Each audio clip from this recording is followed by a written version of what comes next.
This is Jessica.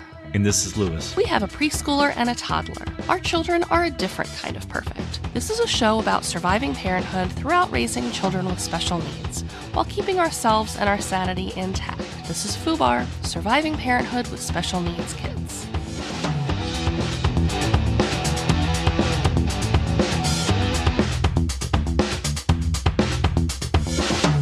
Hi, this is Jessica. And this is Lewis. Welcome to FUBAR, Surviving Parenthood with Special Needs Kids. In this episode, we discuss going out to eat, why we do it, how we survive, and how much salt ends up on every single table in the restaurant. You guys, we are so excited to have our first affiliate, Highlights! I've been a huge fan of their magazine since I was a kid. I started to actually look forward to going to the doctor because I knew they would have Highlights magazine there. I love Goofus and Gallant, Hidden Pictures, the stories, and the puzzles. It was such a fun magazine. Benji started reading Highlights Hello for 2 and Under when he was about a year old and loved looking at the pictures of the babies on the back. Now, Alex subscribes to it and he loves the pictures, the rhymes, and puzzles. Plus, it's a pretty much unbreakable magazine, which is great for destructive babies. Benji gets High Five, which is for kids from 3 to 5. They have stories, crafts, puzzles, and recipes, just like in regular Highlights, but it's geared toward the younger kids. Plus, there's always a story that helps kids learn Spanish. I thought that was pretty cool. I recently found a promotion for a free book and tote, so I signed Benji up for the regular Highlights too, as it is such a fun magazine. Not only that, but Highlights now has book clubs and all sorts of other puzzle books. It is super fun. Check out the links on our website and the show notes to get a free book and a tote with your order. We just got ours last week. All right, Lewis, so today we're talking about going out to restaurants. When I say that to you, what is your first emotional reaction? Ah! Yeah, sounds about right. My first reaction is, oh my god, no. And then my second reaction is, why? Restaurants and kids just don't mix. Yeah, we always go to restaurants and we see other kids just sitting and eating their meal, and they actually have food on their plate and not underneath them or underneath the chair, and they're just sitting there. And yeah, they're just sitting there and eating, and it just amazes me because, wow, that really isn't our experience. So, Lewis, before I go into how I perceive our kids at restaurants, how do you perceive our kids and their behavior at the restaurants? Well, it's a little tricky now that he's rather mobile, and you need to really make sure that he's strapped down there good because he'll try to get out. And Benji, just trying to get him to sit still for like 30 seconds takes like a flippin' miracle to get accomplished. He does not want to sit down. He wants to get up. He wants to do things. He wants to play with the salt and pepper shakers and move them around like toy cars. He wants to pour the contents out all over the table. He's just fascinated by stuff sprinkling out. And he also seems to really like the taste of those things and like putting his wet fingers onto the salt and pepper, touching Yum. it, yeah, getting him stuck to his fingers and then putting them in his mouth. And yeah, he actually makes little sounds when he does it. So to a slight extent, it's not a catastrophe in of itself. It's just when he starts going to other people's tables and bothering other people and then trying to take their salt and pepper, that's when it starts to cross the line. He's lucky he's cute. Yeah, oftentimes we leave the restaurant, I'm half expecting that we're going to have someone tell us we're not allowed back. It's surprisingly, that hasn't happened yet. I don't know why or how, but right, considering that usually there's more food on the floor than on the table. I remember the first time we ever went out to eat with my brother. We found a really nice restaurant. We were living in the middle of nowhere, and it was a nice restaurant, and we went to eat, and we got Benji food. He was like, I guess, a year and a half old, and we got him spaghetti because it was the only thing we assumed he would eat, but it didn't really happen. The entire plate got thrown one spaghetti by one spaghetti on the floor and was just underneath him by the end of it. It was amazing. Yeah, it looked like the flying spaghetti monster had made his presence known before us. It was quite an amazing thing. I'm surprised I didn't start worshiping him. I felt so bad for the waitress and the busboy. It was a mess. And I remember we went out to eat with Lewis with your dad a few months ago, and poor busboy, like Benji knocked over a cup of water, and the guy came over and he cleaned it up. And then a few minutes later, he came over, he's like, "Didn't I clean that up?" Because Benji had knocked over another glass of water. And then a few minutes later, I was trying to help either Benji or Alex eat, and then I knocked over a glass of water. It was absolutely insane.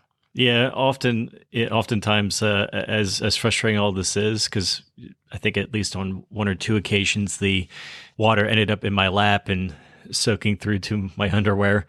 I usually just lose it and start laughing because it's just so ridiculous.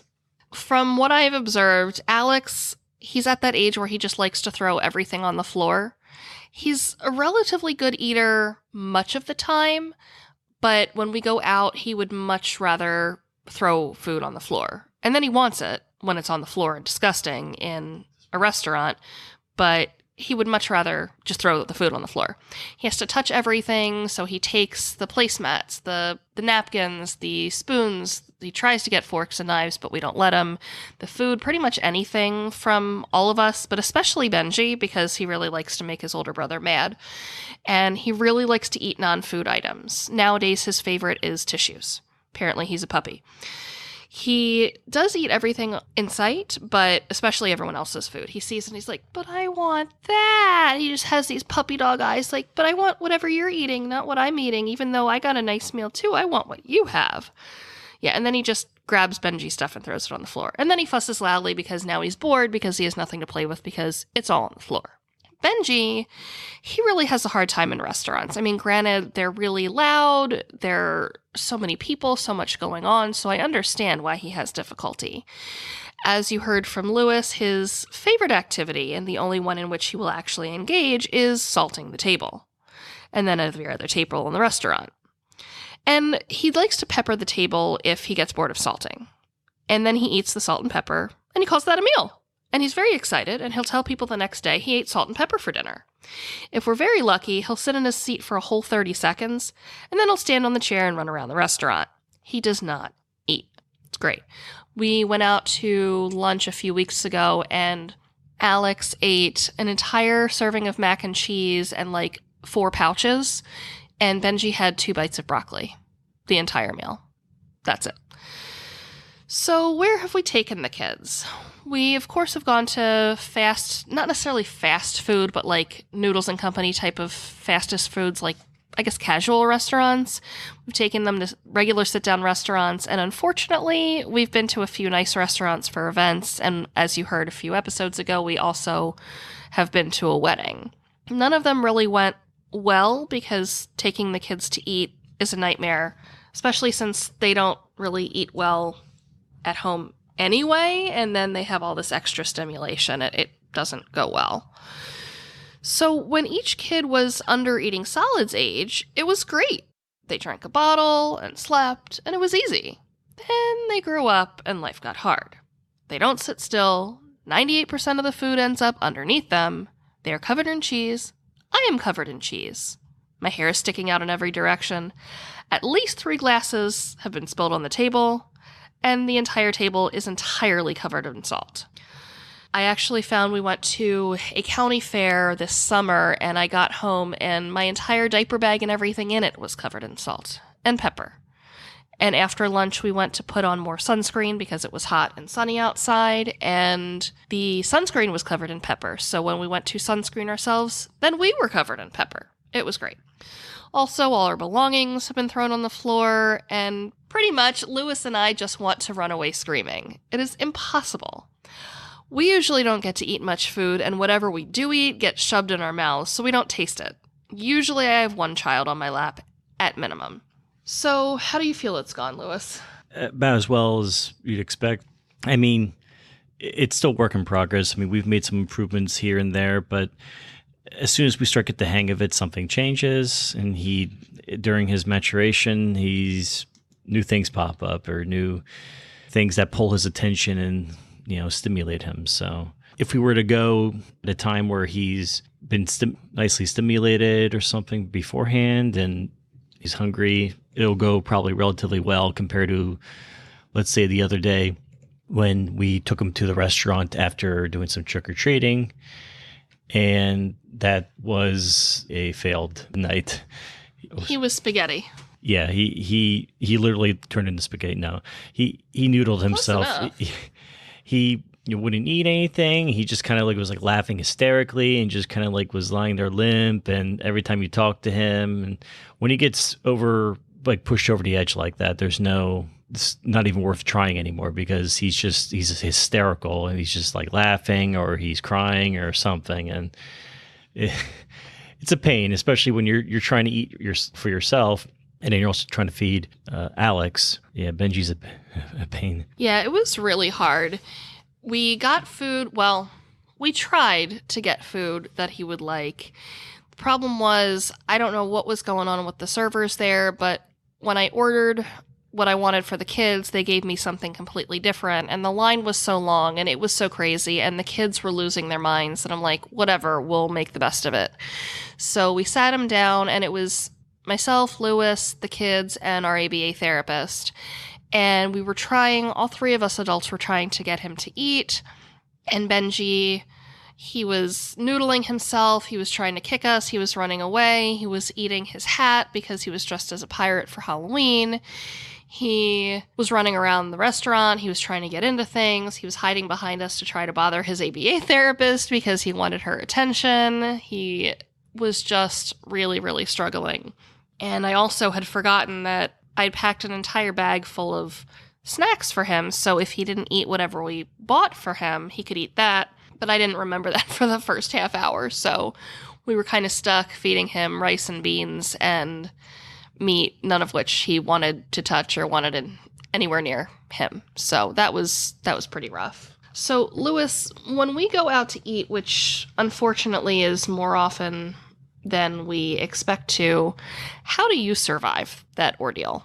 I just try to shovel in as much food as possible into myself. Unfortunately, not really typically enjoying it as much as I would like. And it depends on which kid I'm sitting next to. If it's Alex, I can often get something in there if he's not too distracted. Benji, it's another story. Yeah, it's really just I focus on, all right, get my food in my stomach, so at least I'm satiated, and then and just see what I can do. That's really all there is to it. And oftentimes I can kind of tell when it's all right, it's worthless, to continue because he's too overstimulated or something. Ideally, we would have something to kind of counter that, but sometimes even just putting on his headphones doesn't help. It really depends. We don't usually carry his weighted blanket around, so and even then it doesn't always help. Yeah, I'm not really sure how I survive. I do always just want to run away. Most of the time, we don't have anyone to help us, or if we do have someone, they're trying, but it's just the kids are limp spaghetti. It's just impossible. We usually try to tag team the shit show, and really no one enjoys themselves. We get a lot of dirty looks from other patrons, but we're doing the best we can. It's just an impossible situation. Usually we just count down the seconds until we can get back to our house. A while ago, and I know I keep bringing up these kids' stories, but I really see them differently now that I'm a parent. A while ago, we were reading a Berenstain Bears book, which I loved those stories as a kid. And granted, that was back in the 80s, and things were a little different back then, and viewpoints were different. So I can't remember the name of it, but it was the Berenstain Bears Go Out to Dinner. And the premise is that Mama Bear has had a really hard day doing all the homemaking stuff and taking care of the kids, so Papa Bear comes in and says, "Hey, Mama Bear, we're going to treat you by going out to dinner." And my first thought is, how is that a treat? Because you've just put so much extra stress. There are other people that are going to judge us or judge them, and you're going to have to wait, and the kids are going to want to eat. At least at home, they take out that extra element of other people and the finances. And then they get there, but there's no parking. So they have to drive around, and then the kids are complaining because they have to wait, and Papa Bear is complaining because they have to wait. So they all decide, oh, hey, we're going to go out for a walk. Mama Bear, you get to actually just sit there and wait. And they said, oh, well, you can just take a load off and relax. But really, they want to do the fun thing and burden the mother. And then they get there, and the kids don't want to eat anything. And I'm just like, how is this a nice thing for Mama Bear? A nice thing for Mama Bear would be get a babysitter, take Mama and Papa Bear out to dinner, or just Mama Bear goes out to dinner all by herself so she can enjoy her food and eat it. I don't see how this is a nice thing. She has to do all the work, and they get to chill out, and she just gets a hassle of complaining. And I had issues with it. And I don't know, maybe I read too much into these things, but it kind of rubs me the wrong way. I mean, I don't recall the book showing that as like an ideal thing or anything, because it looked like, according to the art, it looked like Mama Bear was kind of pissed off and everything, or kind of frustrated. So, I mean, in some ways that's an accurate, I would imagine, interpretation, right? Yes. However, the point was they were doing this nice thing for Mama Bear, and they were totally missing how stressed that she was and how they were kind of being selfish to her. And they just kept saying, oh, we're doing this nice thing. Isn't this a relief because you've worked so hard all day? And it just, I don't know, it was nuts. And I felt so bad for poor Mama Bear. So as I just mentioned briefly, what do we do when we have to wait? Our kids are not quite old enough to just go for a walk while one of us is waiting for the table. And we try to go places where there's not much of a wait, just so we don't have to deal with that, because waiting does not go well. Like right now, the kids are okay if we're in a line for something, but just sitting and waiting somewhere does not go well. So we've started to bring an entire bag of toys and books to entertain the children. The problem is I usually forget they're in my trunk, so we don't bring them in. These are toys and books that the kids don't usually have, so it does seem to help, but they tend to be toys that apparently neither children gives a crap about, so no matter how often we change things in the bag, it's much more fun to spill the drinks, throw things on the ground, and salt the table. Sometimes one of us will walk around with the children, like not outside, but around in the restaurant. We usually end up resorting to letting Benji watch something like Elmo on the phone, but nowadays he'd much rather salt the table. The Elmo thing worked for a month, and then that was no longer novel, and he just doesn't care anymore. And because restaurants are so loud, he usually just starts screaming and making loud noises. So, this is all before we even get to a table. And the screaming is obviously he's overstimulated. Oh, because absolutely. In the morning when we're feeding Alex, Alex often will scream because someone's not picking him up or not feeding him, even though he's already chewing on food. And usually in response, Benji usually will start going like loud. Which he speaks in tongues. Yeah, I'm thinking he's just he's like, too much noise. Stop screaming, Alex. Well, and then Alex starts doing it because he wants to be just like his big brother. So then they're both screaming in tongues. Oh, right, yeah. And then they just feed off each other. It sucks. Yeah. Yeah, I think the waiting to actually get a seat is the easy part. And then before ordering, they've already thrown everything on the floor. They've already spilled all the drinks. And then once we've ordered, that's when the table gets salted and Alex throws everything else on the floor. And then after the meal is over, Benji is usually running around salting other people's tables and taking other people's things and throwing things and running around and giggling like a loon. And the whole thing has gone to shit. It's complete insanity. Yet we keep doing it. Yeah. Usually at least one of the kids they have a little box of milk, we'll squeeze it out and it'll spray all over the floor or onto them. Or both. Alex loves or one doing of us. That. Yeah. I know. I stopped wearing really nice stuff when we go out. I mean, I'll wear a button-down shirt usually, but usually it's something from the Salvation Army or something. And a pair of Dickies. Even though they're not the most comfortable pair of pants, they hold up to stains and children wrecking you. I know we've mentioned this a bunch already, but I can't emphasize enough the pouring of salt and pepper.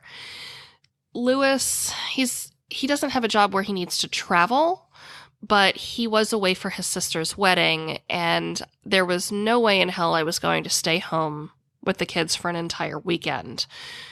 It's hard enough when we have 2 to 4 adults with the kids at home, let alone one. And at the time, my thumb was broken, which I'll get to in just a moment. So I'm trying to take care of 2 little kids. The doctor had told me I couldn't lift anything, which I had a baby at the time because this was earlier this summer.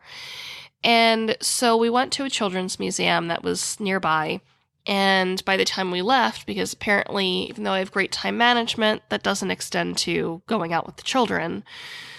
And then it was lunchtime. So I brought a lot of snacks and was trying to feed the kids snacks when we got there and when they were hungry.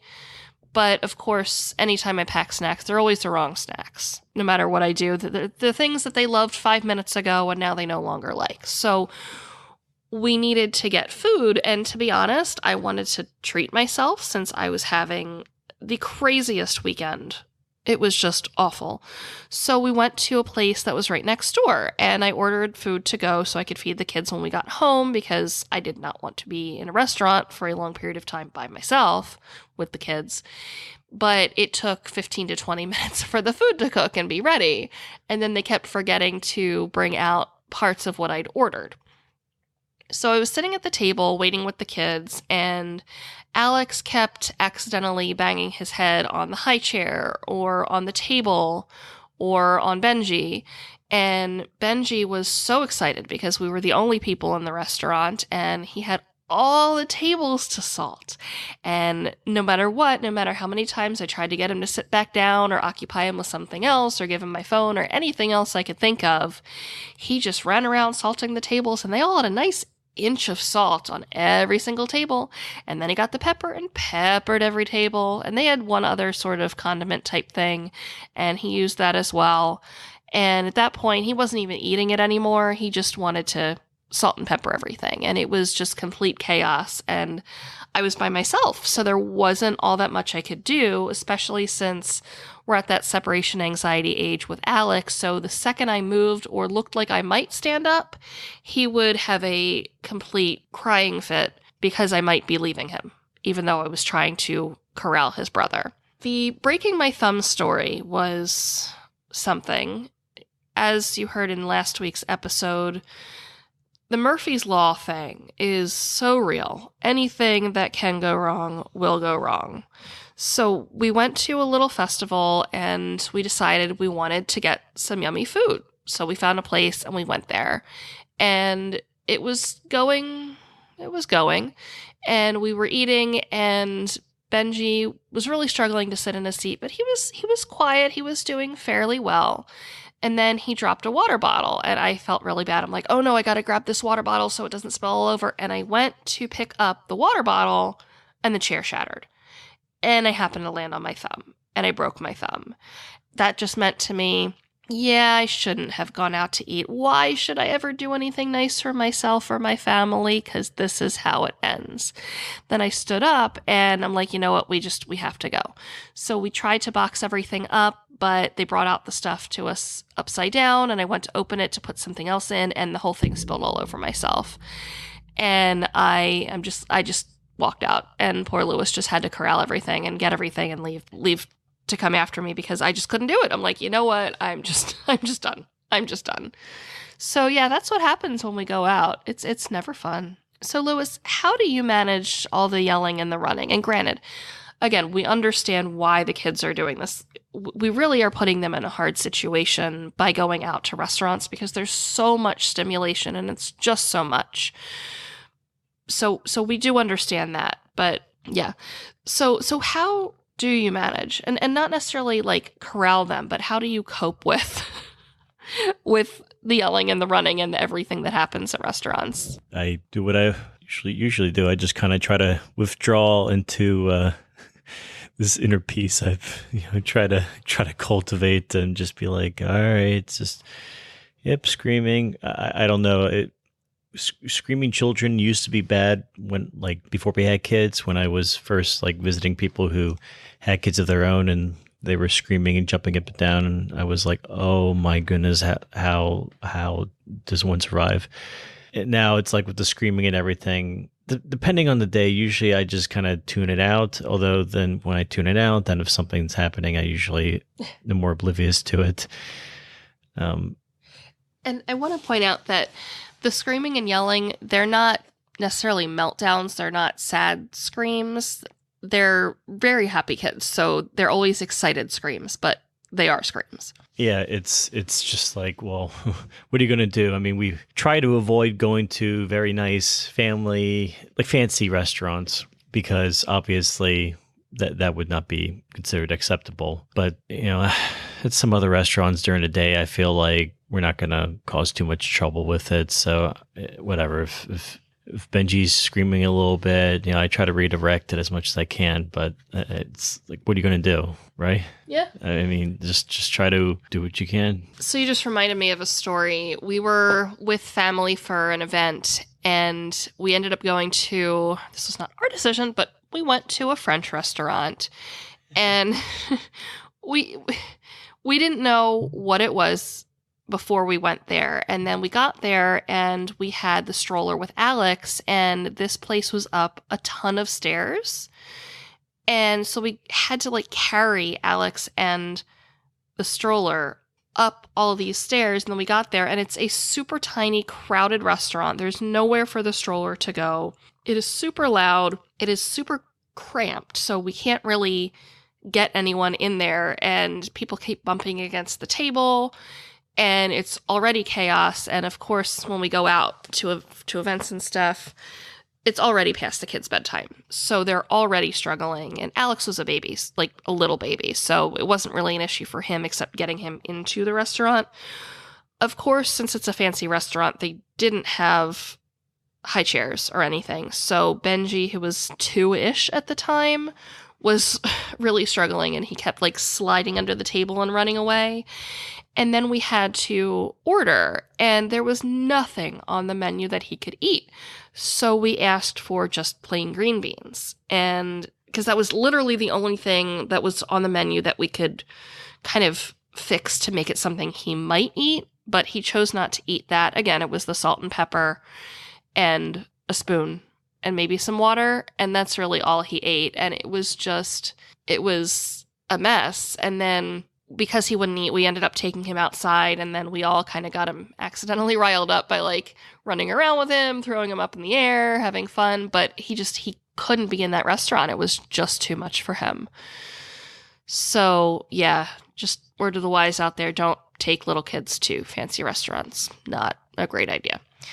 What I try to do to manage the yelling and running, I don't do it well. We try to shush them and remind them to use their indoor voices, but Alex is a baby, so he doesn't understand that. And Benji, he really does try, but he forgets, and then he just gets so excited because he's so overstimulated that he just can't modulate it. And he's really impulsive, so he just can't. So after a few minutes, we just realize it's hopeless, and we just give up and look like a tornado hit us. We try to get booths where the kids sit on the inside so they can't really get out, but they just spaghetti out and under the table and run away.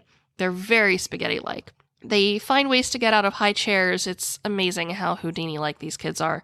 They wiggle booster seats to the floor, and I just feel like we need a straitjacket. It's impossible. There's nothing that will corral these children. I remember when they were teeny and we put them in swaddles when they were babies. Even when they were 2 weeks old, they could get out of the swaddle. So there's nothing that can hold these children. Like I mentioned earlier, we do try to keep them busy in the restaurant. They tend not to like any of the books or the toys that we bring, so that's kind of a wash. Elmo lasts for a couple seconds, then we give them napkins and straws and spoons and anything like the sugar packets, anything that we can find, and that entertains them for a whole 2 minutes until it all goes on the floor. Lewis, when we go out to eat, do you and I actually eat? Like I said before, yeah, we try to eat, but it's not in any way enjoyable. It's sitting there listening to screaming kids, trying to feed them. Meanwhile, trying to shovel in the food into our mouth, and hopefully we taste it and do what we have to do as parents. Yeah, we usually just alternate kids and hope for the best. And as you mentioned, we don't taste our foods, which is really a shame because it's usually decent food and it's certainly higher calorie than we would eat if we were home. So if I'm going to ingest extra calories, which I really don't need, I really wish I could taste it and enjoy it to kind of sort of make it worthwhile. So why do we do this again? Sometimes we're at an event and we really don't have a choice. It just would be too much to just leave and go home to eat. It would be too far and it would be past mealtime. Other times we're already out and doing something and we just need to feed them right there, so we just grab something. Those are the worst times because the kids are already exhausted and acting like crazy drunk people, and it's impossible to shove food in their faces. So we just hope for the best. Our kids are kind of tough to feed even when they're home. Alex, at least up until a couple weeks ago, would eat anything and everything. He loves like kofta kebab and falafel of all things, and this is a 1-year-old. He can eat anything. I remember we went to the state fair and he ate fried okra covered in, I think it was like cheese and sriracha, and he loved it. And I'm like, you're a baby. I don't understand this. And he can't get enough of food, but he does prefer our food, but he does eat. Again, Benji loves salt and pepper, and if it's a really good day, we might actually get him to eat like a bite of mac and cheese or maybe a bite of broccoli. He almost never eats anything outside the house or school, no matter what. Our other affiliate today is Ahava. You've all heard of them. They have absolutely amazing skincare products. These products are vegan and paraben-free and so luxurious. I always feel like I'm at a spa when I use them. I particularly love their Caressing Body Sorbet, Natural Dead Sea Body Mud, Dead Sea Bath Salt, and Mineral Body Exfoliator. The products are amazing, yet reasonably priced, and they work so well. My skin always feels soft and moisturized after using them. Check out the links on our show notes to get hooked up with the ultimate self-care body products today. And now it's time for fails, nails, and comical tales.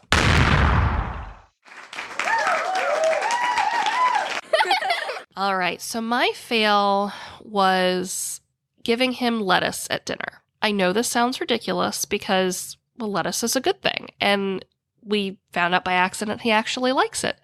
However, he eats one itty-bitty little squirrel nibble of a lettuce like every minute. One little nibble. So it takes like 10 minutes for him to eat a leaf of lettuce. And usually it's not necessarily lettuce, it's like those teeny little spinach leaves. So I gave that to him at dinner, and eating the lettuce took an hour. An hour to eat the lettuce. That wasn't even the entirety of dinner. That was just the lettuce. What about you, Lewis? My fail was I was trying to get some Pediasure at the store, and I found a really good version of it, and I was like, ooh, I like this. And I really fucked up and purchased strawberry, which no one likes. So yeah, I poured it in. I'm like, why is this pink? And I looked, and I somehow, I don't know, had a moment of stupidity, purchased the wrong one. Two packs of them, so that's well over $20. And yeah, just as I figured, he would barely touch it. He kind of looked at me like he had done something wrong, and I'm like, I'm sorry. So I made right this week though, and triple checked the packaging when I purchased it, but I thought that was a good screw up on my part. Yeah, pretty unfortunate. My nail is food related, which makes sense given what we're talking about today. Occasionally, Benji does like hard-boiled eggs, but he's very distractible. So when we're eating, we have to constantly remind him to take bites and that we're actually at the dinner table. So he mentioned something about how his hard-boiled egg was actually a turtle and the egg whites were his house. So I started telling him, okay, take a bite of the turtle house egg, take a bite of the turtle house egg. And surprisingly, that actually helped him to eat 2 eggs in a reasonable period of time. I was incredibly happy and impressed, and it only worked that one night, but it was still a win. What about you, Lewis? Well, yeah, another example of trying to get him to eat I think it was in the morning. I was trying to get him to eat his breakfast. He just wants to play with his trucks at the table. Even if you take him away, then usually he'll just noodle himself or get so upset that he'll walk away and cover himself in his weighted blanket or something like that. So I try to work with him with what he's doing with the toys. And I was like, "Hey, Mr. Truck," and I started talking to the truck. I'm like, "How you doing? You make sure that Benji's eating his food." So I've been trying to reach him a lot when he's like really focused on those toys and kind of like talking to the toys or somehow communicating in a certain way. And lo and behold, it helped him take a few more bites. So I thought that I nailed that at least a little bit. So I have 2 comical tales this week just because they're so short. So back to the toy skeleton that we keep bringing up because he loves that thing. Yesterday, he took off the shoulder bone, called it an arm bone, and made the skeleton eat his own arm because apparently the skeleton wanted to eat it. But before that, a few weeks ago, he said, "Sometimes I get in the toy skeleton and it becomes real and it grows up." And for this next little part of the comical tales, I'm going to use a pseudonym for our ABA tech because I don't know if she wants me to name her, so I'll call her Lucy. So at dinner last night, Benji looks at Lucy and he says, "Miss Lucy, do you have a vagina?" And she just tries to redirect, and he's like, "But do you have a vagina?" And she just looks at me like, "What do I do?" And he looks at me and he says, "Mommy, does Miss Lucy have a vagina?" And so that's how dinner went last night. What's your comical tale, Lewis? Well, I thought this was pretty funny. One morning, every couple of days, Benji likes to pretend to be someone else. And he'll only respond to whatever name he tells us that he is, whether it's Elsa or, in this case, Superman Mom. That's what he went by, Superman Mom. It was very creative. I'm like, "Not Superman." He's like, "No, Superman Mom." And so, yeah, I thought that was adorable, but and just very random. Yeah, I know it's not really as good as yours. That's okay. I love his quotes. He is the funniest kid ever. Now it's time for us to share a self-care hack of the week, where we share what helped us survive. Okay, Lewis, tell me, what self-care tool got you through this week? All right, Lewis, so what is your self-care hack of the week? Well, for me, was trying to listen to some podcasts that I seem to enjoy. Most recently, Bart Campolo's Humanize Me podcast, which I really seem to enjoy. I feel he's got a really nice touch and personality in talking about life in general. I liked it. How about you? Mine is what I call, or what people call, creative visualization. So there are so many different ways to do visualization or to do what they call guided imagery, but I recommend picking one of 3. So either your favorite memory, your favorite place, or the most relaxing place you can think of. Whether or not you've been there, whether or not it exists, it doesn't really matter. The goal is to throw yourself in there with all of your senses, to just close your eyes and what do you see, smell, taste, touch, hear, all of those things, and really try to experience it. And it's really helpful because it's distracting. It brings in all those feel-good chemicals. It's fun, it's easy to do, and the brain actually doesn't know the difference between a real vacation and a mental vacation. So you can actually get a quick mental vacation or sort of real vacation without the expense, the travel, the planning, having to pack and unpack and lug the kids and deal with the kids on vacation. And it can be really powerful. And this is something that you can do for a minute. You can do it for an hour. You can do it for however long you want to do it. And it's really nice. An alternative to that is to picture a safe place. So this is a place where nothing can bother you, no one can get you, no one can interrupt you, no one can cause you stress. It's just a safe place, and you can picture anything you want in it. You can picture bars on it for people not getting in, or tons of pillows, or nature, whatever you want to be your safe place where you can just go and be and relax and decompress. And it can be really, really powerful. And this is one of my favorites because it just works for so many different things. And I actually recommend it for my patients when they have headaches or pain or frustration or anxiety, depression, or even sleep troubles, because it really helps with all of those things. So it's just great all around. And it's pretty quick. And again, another free thing. So that's pretty cool.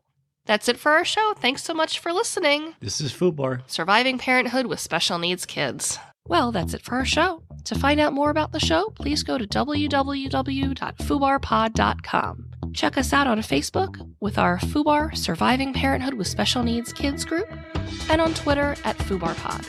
If you like our show, please click on subscribe and help us out by giving us 5 stars on iTunes or wherever you find our podcasts. And leave us a review so other like-minded parents can find out what you like about us and discover their community in which to survive and thrive. See you next time on Fubar, Surviving Parenthood with Special Needs Kids.